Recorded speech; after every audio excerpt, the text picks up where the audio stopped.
Bienvenidos a la nueva temporada de Aprendo en Casa y en Clase, un programa del Ministerio de Educación. Esta modalidad de entrega educativa está dirigida a los estudiantes de básico y diversificado. Acompáñenme.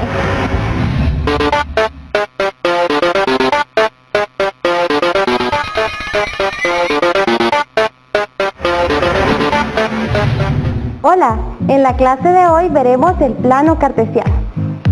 Muy bien, vamos a observar lo que tenemos en el pizarrón. Aquí tenemos un material que nos va a ayudar a comprender qué es el tema y cómo nos va a llevar a nosotros a desarrollar habilidades para nuestra vida cotidiana. Vamos a desarrollar habilidades numéricas, habilidades de pensamiento lógico. Antes de comenzar me gustaría que tú pudieras recordar qué es una recta numérica. Piensa un momento y piensa qué es una recta numérica. ¿Recuerdas que nosotros en esta línea, en esta recta, representábamos los números naturales? Esta línea pues la segmentábamos para que cada una de esas partes representara a una distancia de un número a otro. Muy bien. Luego con el paso del tiempo fuimos aprendiendo que en la recta numérica también se pueden representar los números opuestos a los números naturales. Estos son los números negativos. Entonces en esta recta representamos tanto los números positivos como los negativos.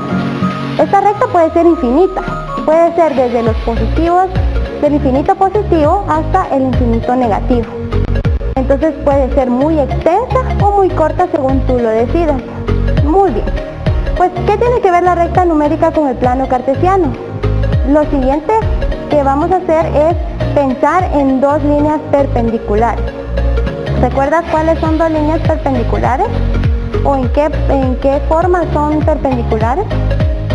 Muy bien, estas líneas van a estar intersectadas, pero tienen que tener un ángulo de 90 grados entre sí. Vamos a ver lo siguiente. Aquí en esta parte del pizarrón tenemos dos rectas que están en forma perpendicular. Muy bien. Y si tú puedes observar, en cada una de esas rectas tenemos una recta numérica. Muy bien, estas rectas numéricas en forma perpendicular forman el plano cartesiano. El plano cartesiano pues fue instituido por René Descartes. Hay que leer un poquito más acerca de la historia de este personaje, pues es muy importante para la matemática desde su época hasta el día de hoy. Entonces, como puedes observar, yo aquí ya tengo dibujados dos planos cartesianos. Vamos a ir en este primero. Como tú puedes notar y como te vuelvo a repetir, vamos a tener dos rectas numéricas que están en forma perpendicular. Cada una de estas rectas va a tener un nombre. La recta vertical se llama eje Y o eje de las ordenadas. Y la recta horizontal se llama eje X o eje de las abscisas. Entonces, cuando tú escuches que te dicen el eje de las abscisas, ¿qué eje vas a observar? ¿El X o el Y? Va a ser el X. Entonces, en el eje X vamos a tener las abscisas y en el eje Y vamos a tener las ordenadas. Muy bien. Otra característica del plano cartesiano es que tiene cuatro partes. Tiene esta sección, esta y esta. Estas tienen nombre. Cada una de estas secciones se llama cuadrante. Tenemos el primer cuadrante, el segundo cuadrante, el tercer cuadrante y el cuarto cuadrante. Estos cuadrantes nos van a servir a nosotros para dibujar puntos. Podemos también dibujar figuras. Recuérdate que un plano va a ser una sección como esta, que está delimitada por puntos, en la que nosotros podemos hacer una figura. Entonces aquí nosotros tenemos nuestro plano cartesiano, que en esta parte es pequeño, pero tú lo puedes hacer muy grande o lo puedes hacer más pequeño en tu cuaderno, esa escala. Hay algunas cosas importantes que debes recordar para construir un plano cartesiano. La primera es que son rectas numéricas, ¿verdad? Y como es una recta numérica, nosotros debemos recordar que la distancia de cada segmento para cada número debe ser igual en el eje. Es decir, si acá yo le puse una escala de 2 pulgadas, por ejemplo, todas las distancias de los números deben ser de 2 pulgadas. Si yo en el eje Y, por ejemplo, le pongo una escala de 4 pulgadas, todo el eje Y debe ir en 4 pulgadas. Esa es una regla básica, no podemos hacer unos más pequeños y unos más grandes. Todos tienen que tener la misma distancia para que entonces podamos encontrar puntos exactamente. Muy bien, como te decía, este plano cartesiano nos va a servir a nosotros para ubicar puntos. Esos puntos se van a ubicar a través de coordenadas. Las coordenadas van a ser direcciones en el plano cartesiano que nosotros vamos a ir encontrando. Por ejemplo, si puedes observar acá, tengo un plano cartesiano, solamente el primer cuadrante representado y tengo algunos puntos. Esos puntos tienen nombre. Los vamos a escribir. ¿Cómo vamos a hacer para encontrar las coordenadas? Primero nos vamos a fijar en el eje de las abscisas. Las abscisas están en el eje X.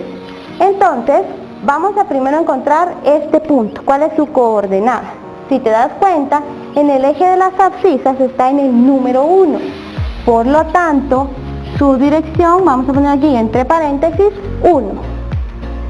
Eso es en las abscisas. Y ahora en las ordenadas está en el número 3. Por lo tanto, su coordenada es 1,3. Debes recordar, siempre colocamos primero el eje de las abscisas. Ese va a ser el primer dato que vamos a colocar. Y luego vamos a colocar el dato de las ordenadas. Vamos con el siguiente punto. Aquí en el eje de las abscisas lo tenemos en el número 2. Vamos a hacer una línea recta imaginaria. Vamos a hacer en el número 2. Entonces colocamos que su coordenada es 2. Y en las ordenadas tiene está en el número 1. Entonces su coordenada es 2,1. Importante recordar que primero se coloca las abscisas y luego las ordenadas. Tú puedes en tu casa seguir ejercitando, puedes construir tu plano cartesiano con las características que ya te he mencionado y de esa forma ubicar puntos. Incluso puedes crear figuras. En el plano cartesiano puedes crear ya sea figuras geométricas como algunas figuras que a ti te puedan gustar. Ha sido para mí un gusto estar con ustedes. Siempre quiero recordarles que ustedes puedan por favor lavar sus manos, utilizar gel antibacterial, ya que queremos evitar el contagio de enfermedades. Si ustedes están en casa, recuerden anotar todo lo que estamos aprendiendo, guardarlo siempre en un portafolio y recuerden que Guatemala no se detiene.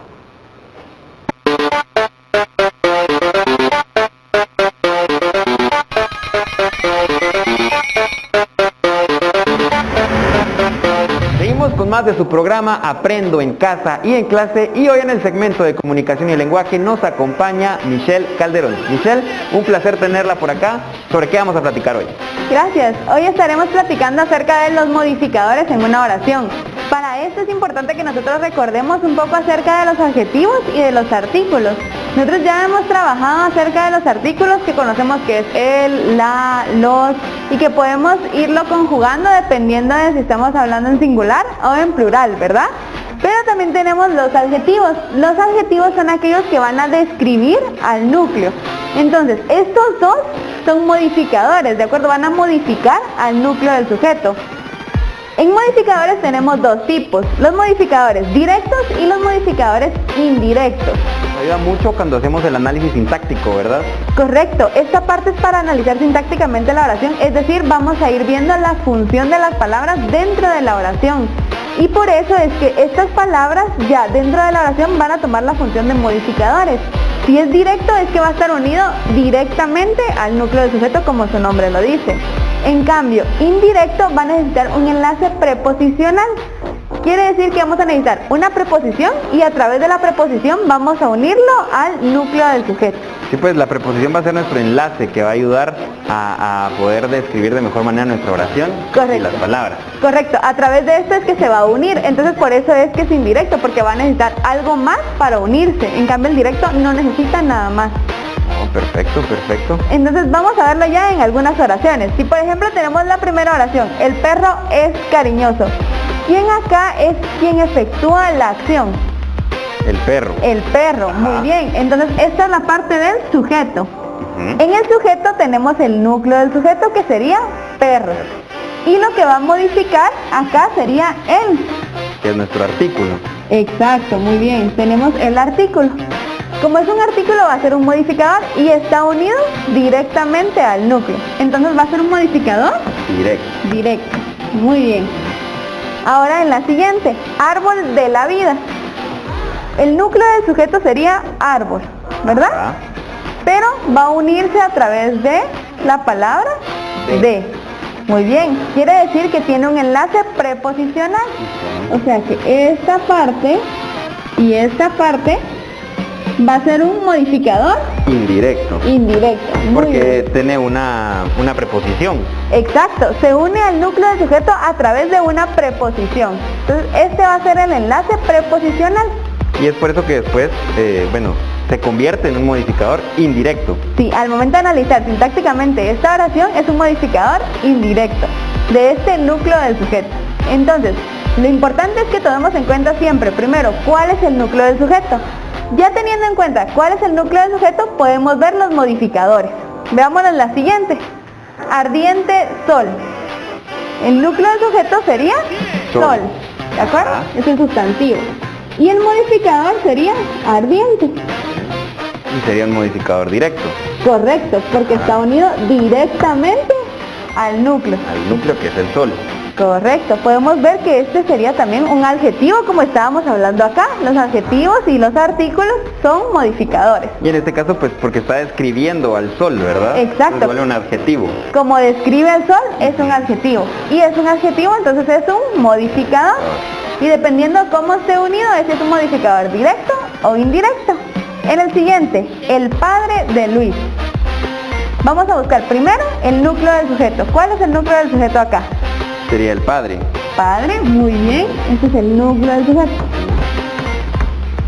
Ahora, vamos a encontrar que tenemos un artículo y una preposición. Y una preposición, muy bien. El artículo, ¿qué modificador sería? Tenemos modificador directo y modificador indirecto. Este sería el modificador directo. Muy bien, porque está unido directamente al núcleo. Modificador directo. Y ahora, de Luis está unido a través de una preposición. Entonces sería un modificador indirecto. Muy bien. Tenemos el modificador indirecto. Y así podemos ir nosotros analizando las oraciones sintácticamente dependiendo de si están unidos directamente al núcleo o indirectamente al núcleo. Y con ello podemos identificar entonces si es un modificador directo o indirecto en la oración. Y lo importante que es saber, por ejemplo, ahorita estamos viendo estos dos términos, que es modificador directo e indirecto, ¿verdad? Porque pues es de lo que está compuesto la oración, parte de, ¿verdad?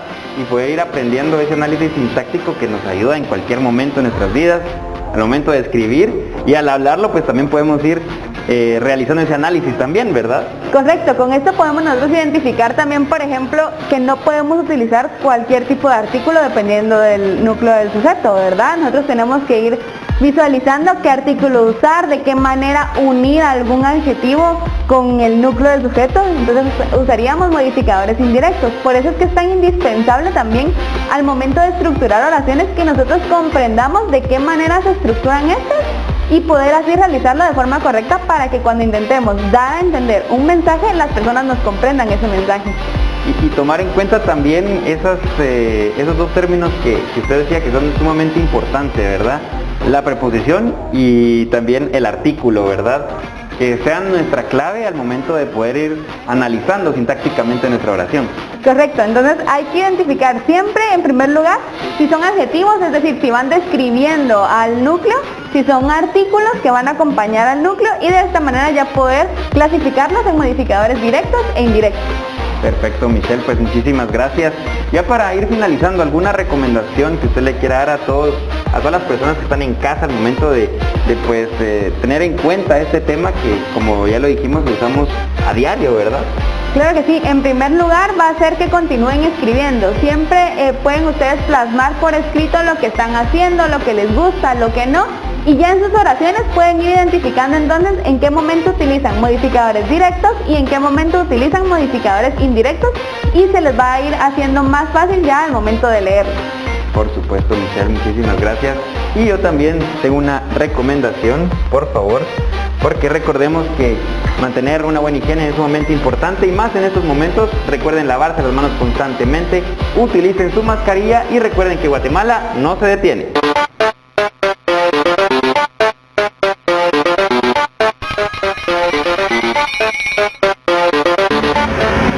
Hola, ¿qué tal? Bienvenidos a un segmento más de física para el área de ciencias naturales. Hoy les presento el tema caída libre.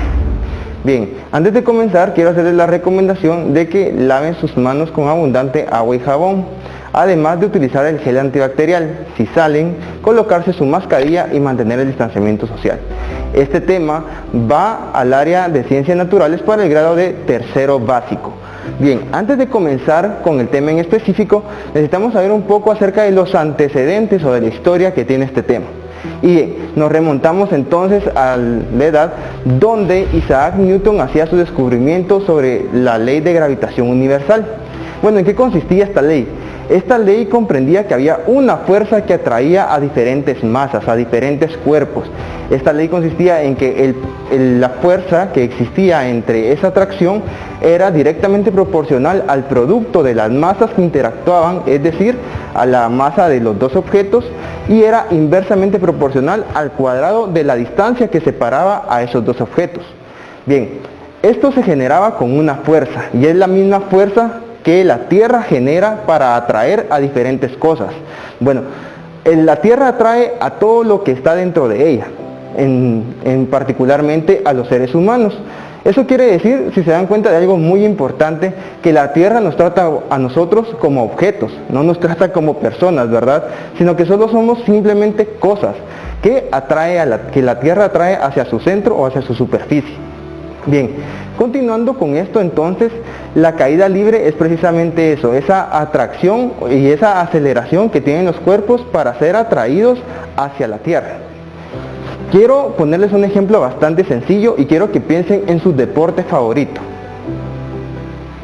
Muy bien, yo sé que muchos pensaron en básquetbol, a los que les gusta nadar y les gusta mucho el agua, ahora que está haciendo un poco de calor, la natación también es un buen deporte, el básquetbol. Bien, hay muchos deportes que pueden ser muy útiles para la actividad física y también el desarrollo mental. Los juegos en equipo también son importantes que los practiquemos para aprender a organizarnos y también a trabajar en equipo. Y bueno, uno de mis deportes favoritos, que es un deporte extremo, es el paracaidismo. El paracaidismo precisamente trabajamos también lo que es la caída libre. ¿Se imaginan ustedes un paracaídas o alguien que practique paracaidismo que se le haya olvidado su paracaídas? ¿Se imaginan que esta persona cae libremente hasta la superficie de la Tierra? Probablemente moriría. Entonces, eso es importante para el paracaídas, ¿verdad? Porque eso detiene la fuerza, detiene la velocidad, la aceleración, que es la gravedad, con la que va a caer la persona. Y bien, hablando un poco más acerca de caída libre, es precisamente eso, ¿verdad? Esa fuerza, esa aceleración que atrae a todos los cuerpos. Y este experimento que voy a hacer a continuación trata de eso, de la aceleración que tienen los cuerpos para caer a la superficie. Y bien, veamos el siguiente ejemplo. Newton decía que todos los objetos caen con la misma aceleración. Eso quiere decir que todo objeto que yo deje caer, tiene que caer al mismo tiempo, ¿verdad? Porque llevan la misma aceleración. Así que voy a dejar caer estos dos objetos que son iguales, ¿verdad? Y vamos a ver si caen al mismo tiempo. Siguiendo entonces, vamos a dejar caer, quiero que miren esto. Entonces se dieron cuenta cómo cayó este objeto. Bien, voy a sacar uno de los lapiceros y quiero que miren una gran diferencia.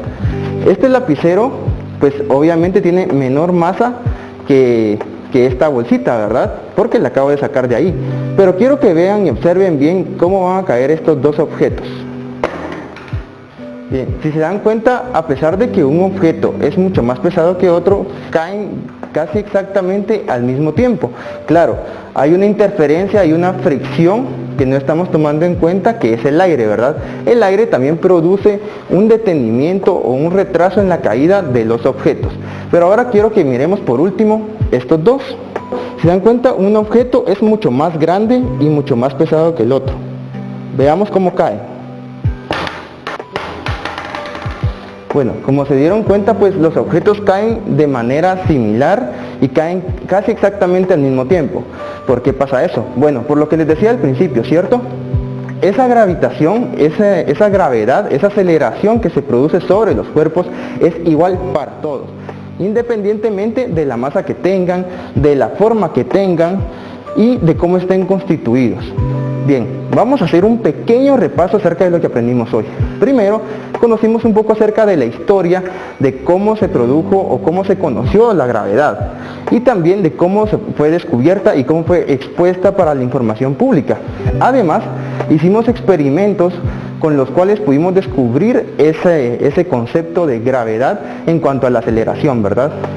Quiero recomendarles que ustedes también practiquen experimentos en su casa.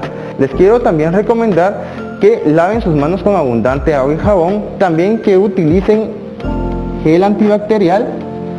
Además, si salen, utilicen la mascarilla y por supuesto mantengan el distanciamiento social. Recuerden que Guatemala no se detiene. Hasta pronto.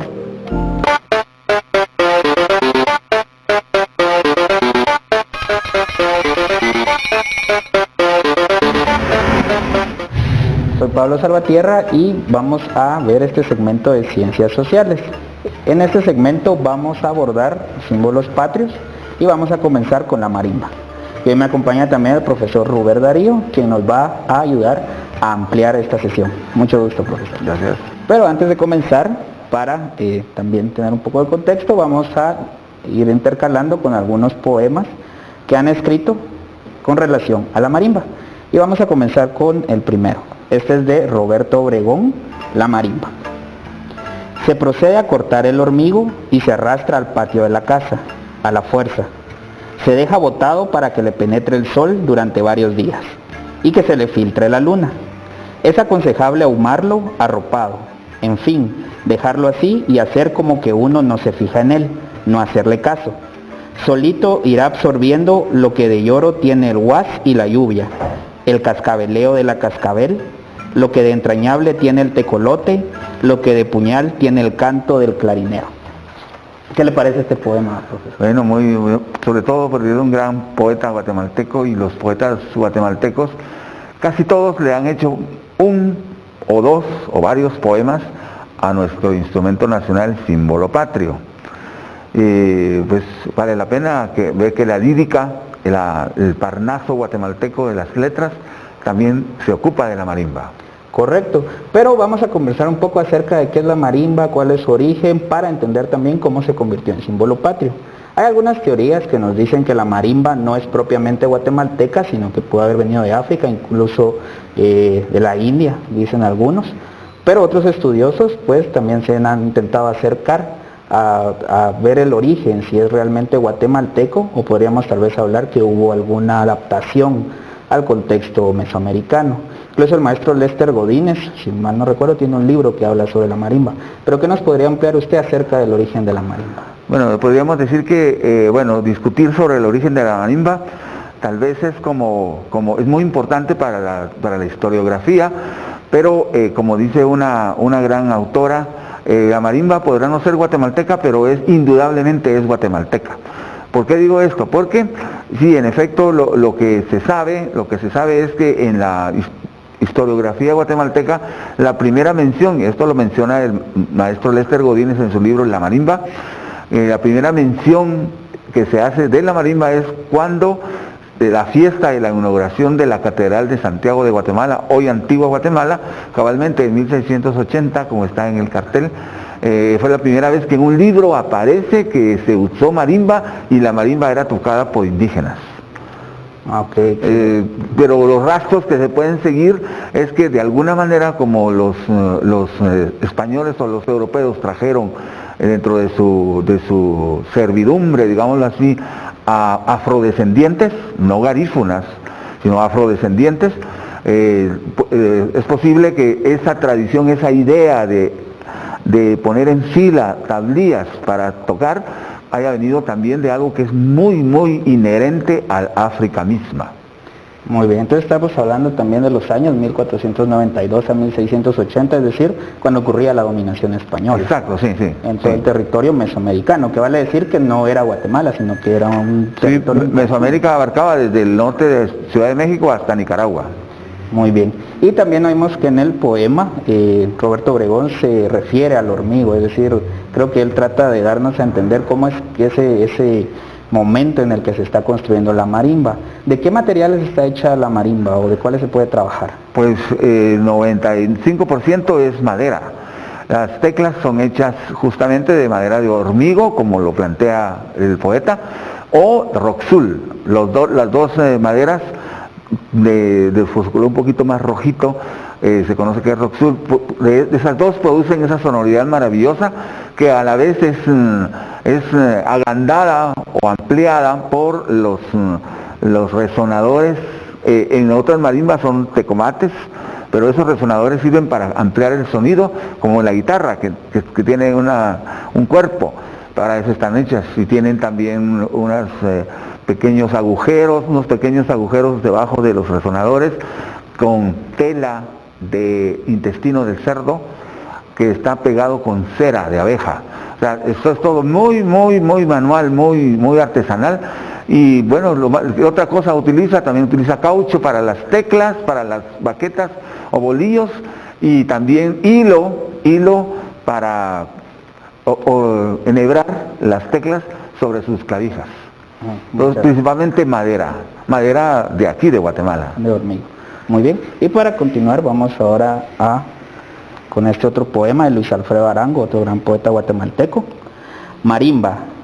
Animal del diluvio, espinazo, temblor de paloma, me cantás en el mero rincón, en lo oscuro del cielo, donde tengo lo triste, lo negro, lo más primitivo del alma.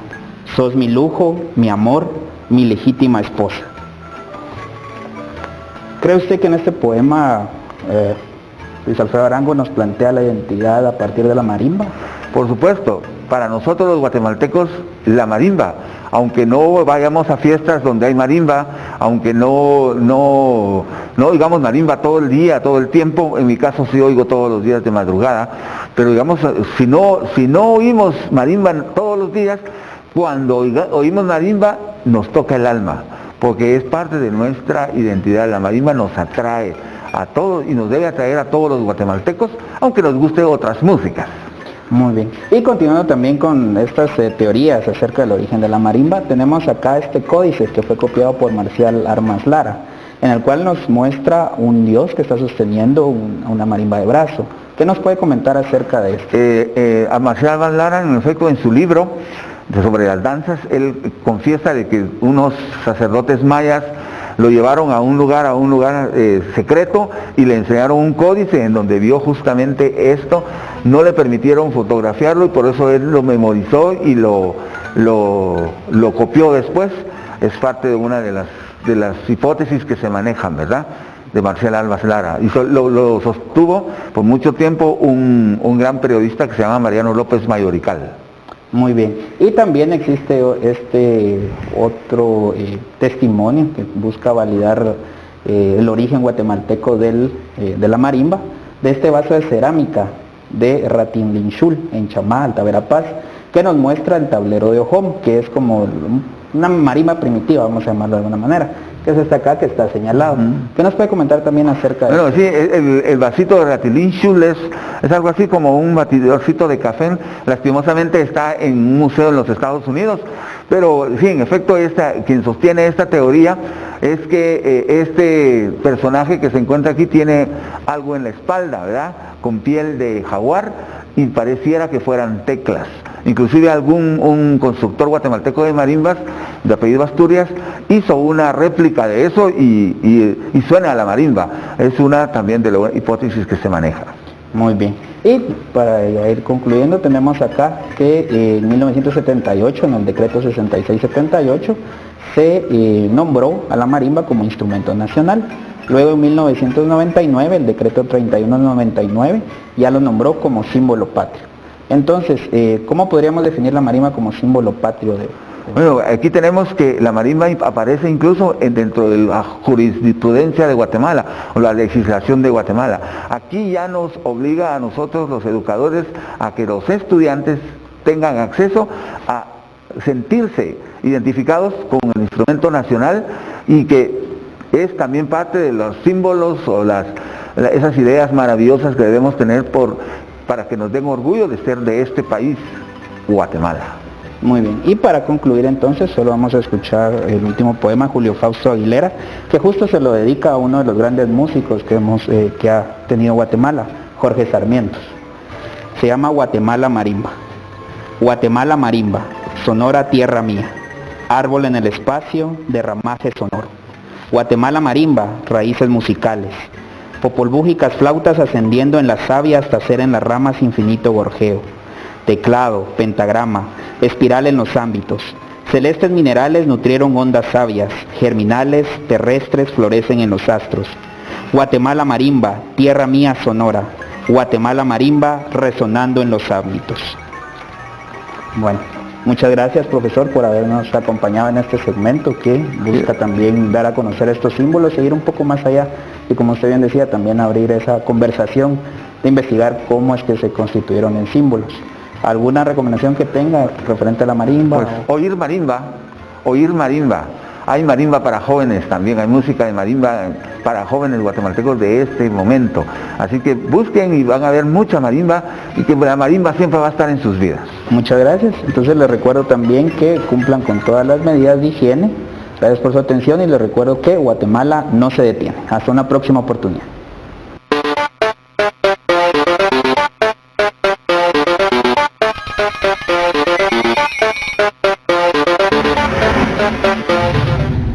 Bienvenidos a un segmento más de Lengua de Señas. Mi nombre es Pablo Vázquez y hoy aprenderemos el abecedario. O más que aprenderlo, lo repasaremos. Así que recuerden en casa prestar mucha atención y copiar cada uno de los movimientos que se harán para repasar el abecedario. Bien, recuerden que siempre utilizaremos nuestra mano dominante y la tendremos siempre levantada hacia la altura del hombro. Entonces damos inicio así con el tema del abecedario, que es un contenido ya visto en los segmentos anteriores.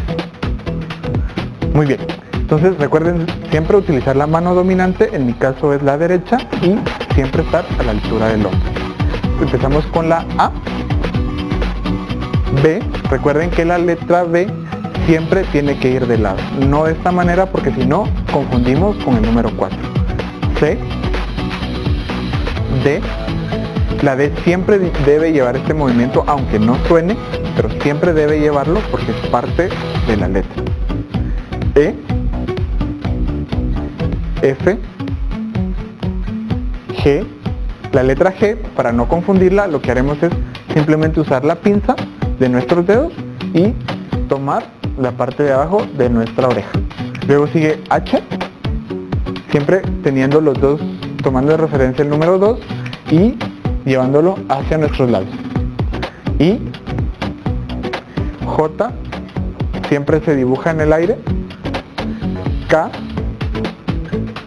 L, doble L, siempre tiene que ir el movimiento pausado de la doble L. M, N, Ñ, O, siempre tienen que recordar que en la letra O tiene que ir de esta forma, porque muchas veces la confundimos con esta. Y esta para nosotros es el número 0.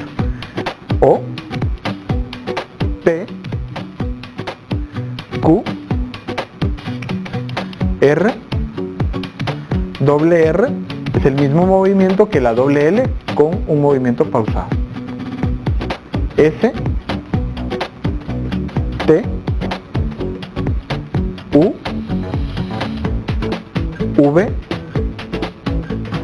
W, X, Y y la Z. Para hacer la Z muchas veces nos confundimos y la hacemos acá.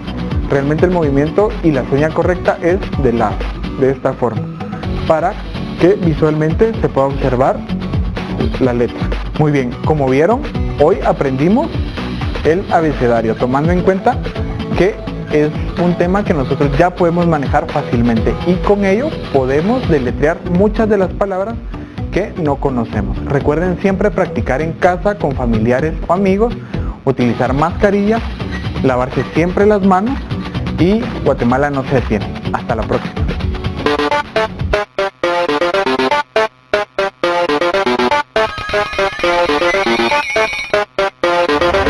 Hola chicos, bienvenidos a un segmento más de Aprendo en Casa. El día de hoy vamos a trabajar algunas actividades dentro de espacios amplios y reducidos. Vamos a iniciar entonces con nuestro calentamiento. Iniciamos desde la parte superior, que es la cabeza. Vamos a realizar unos ejercicios de flexión y extensión y rotaciones laterales. Ahora con hombros, elevamos y bajamos los hombros. Hacemos también círculos. Yo estoy realizando pocas repeticiones, pero tú puedes realizar 10 repeticiones de cada ejercicio. Ahora vamos con los brazos, adelante y atrás, movimientos simultáneos, movimiento alterno, hacia adelante y hacia atrás. Muy bien, vamos acá a los lados. Eso. Ahora vamos con rotaciones, hacia arriba, extendemos. Muy bien, rodillas, flexión y extensión, tobillo, flexión y extensión,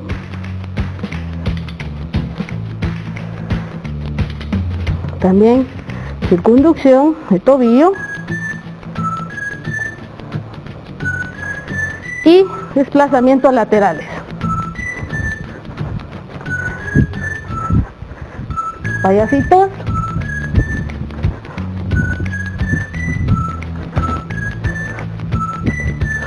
Muy bien, vamos a iniciar entonces. Para comenzar la actividad es necesario saber que es un espacio amplio y un espacio reducido. Si pueden ver, yo coloqué 3 conos de un extremo y 3 conos al otro extremo. Este podría ser un espacio un poco amplio donde yo voy a trabajar la actividad, pero un espacio reducido sería más corto. Tú tendría que tener menos espacio hacia los lados para desplazarme. Vamos a hacer algunos ejemplos. Entonces vamos a iniciar nuestra actividad y vamos a utilizar una pelota. Si tú no tienes una pelota como esta, puedes hacer una de papel periódico del tamaño de una pelota de fútbol. Vamos a trabajar en nuestro espacio amplio, de este extremo a aquel extremo, conduciendo la pelota con un pie. Y vamos al cono y vamos al otro lado, y vamos al otro cono y vamos al otro lado en nuestro espacio amplio. Muy bien, esta actividad la podemos repetir 5 veces. Ahora vamos a hacer más reducido nuestro espacio. Si te das cuenta, el espacio se redujo, es más cortito. Hacemos lo mismo acá, llegamos al cono. Ahora vamos al otro lado y llegamos al otro.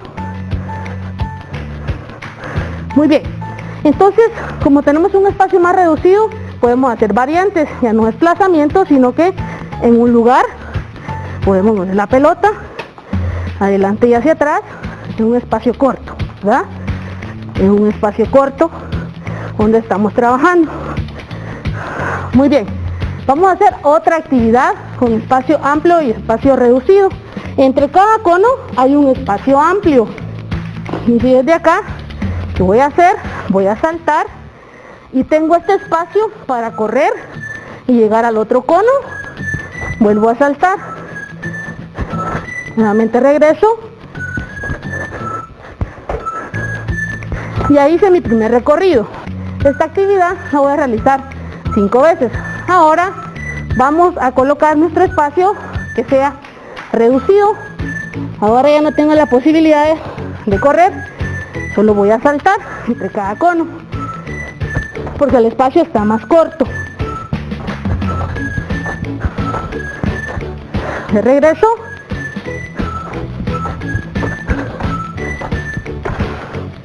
Y voy a repetir 5 veces cada ejercicio. ¿Se dan cuenta? El espacio para que la pelota caiga es amplio el espacio. Lanzamos y la pelota tiene que caer adentro. 3, 4, 5. Ahora lo vamos a reducir. Vamos a reducir el espacio. Lo vamos a hacer en un espacio más reducido. Se dan cuenta, amplio y reducido. Hacemos lo mismo. 1, adentro, 2, 3, 4 y lo hacemos 10 veces cada ejercicio. Para finalizar, podemos hacer un reto en familia. ¿En qué consiste el reto? Vamos a trasladar 3 pelotas de un extremo al otro. Muy bien, entonces aquí tengo las 3 pelotas que voy a pasar de un extremo a otro. Inicio con la primera. Tengo que ver qué espacios están vacíos para poder trasladarme y no machucar ningún juguete. Primer pelota, regresamos. Muy bien. Segunda pelota. Entonces, como hay juguetes en el suelo, se me reduce más el espacio para caminar. Tengo que tener cuidado y estar viendo para no machucar ningún juguete. Nuevamente la última. Muy bien. Y con eso hemos llegado a la parte final. Vamos a realizar nuestra vuelta a la calma. Entonces respiramos. Nuevamente. Muy bien. Recuerda lavar frecuentemente las manos con agua y con jabón. Si sales de casa, utilizar tu mascarilla, mantener el distanciamiento social. Recuerda, Guatemala no se detiene. Hasta la próxima.